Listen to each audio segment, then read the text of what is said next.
नमस्कार. So guys, आता गणेशोत्सव सुरू आहे म्हणून सेंट्रल पुणे म्हणजे कसबा पेठ, मंडई आणि तुळशीबाग ह्या एरियाज मध्ये लोकांची प्रचंड गर्दी होणार आहे.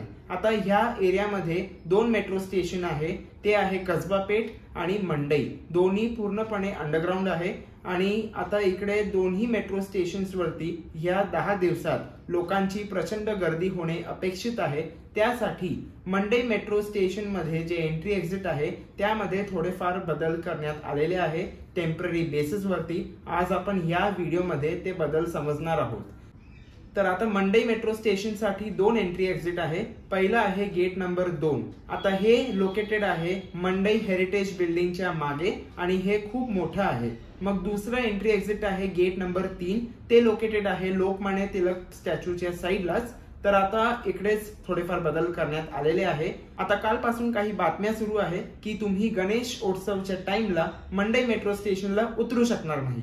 पण मी हे क्लिअर करतो, असं काही नाही. तुम्ही मंडई मेट्रो स्टेशनला उतरू शकणार आहात आणि उतरल्यानंतर तुम्हाला फक्त गेट नंबर 2 म्हणजे मंडई हेरिटेज बिल्डिंगच्या मागे जे एक्झिट आहे तिकडनंच तुम्हाला बाहेर पडता येणार आहे. तिकडनं तुम्ही आत प्रवेश करू शकत नाही.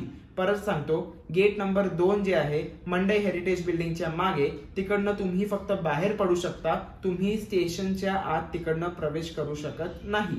आणि हो, गेट नंबर 3 ला याचं उलट आहे.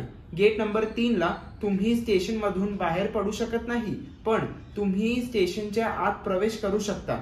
आणि हे जे एंट्री आहे ते आहे लोकमान्य टिळक स्टॅच्यूच्या साइडलाच. तिकडनं तुम्ही एंटर करू शकता, एक्झिट करू शकत नाही. आता मी अग्री करतो की हे नवीन डायव्हर्जन थोडंफार इनकन्व्हिनियंट आहे, पण आपल्याला हे समजायला पाहिजे की सिटी एरियामध्ये, पेठ एरियाज मध्ये गणेशोत्सवच्या टाइमला खूप लोक येत असतात म्हणून इकडे खूप जास्त गर्दी होते. तर क्राऊडला मॅनेज करण्यासाठी हे डायव्हर्जन इम्पॉर्टंट आहे. कारण मंडई मेट्रो स्टेशन पासून मेन जे गणपतीचे मंडळ आहे ते खूप जवळ आहे, ते काही लांब नाही.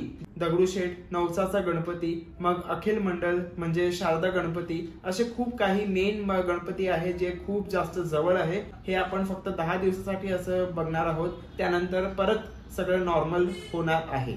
तर आता हेच मला तुम्हाला इन्फॉर्मेशन द्यायची होती. जर का ही सूचना तुम्हाला आवडली असेल तर नक्की ह्या व्हिडिओला लाईक करा, शेअर करा आणि माझ्या चॅनलला सबस्क्राईब करा. थँक्यू. गणपती बाप्पा मोरया.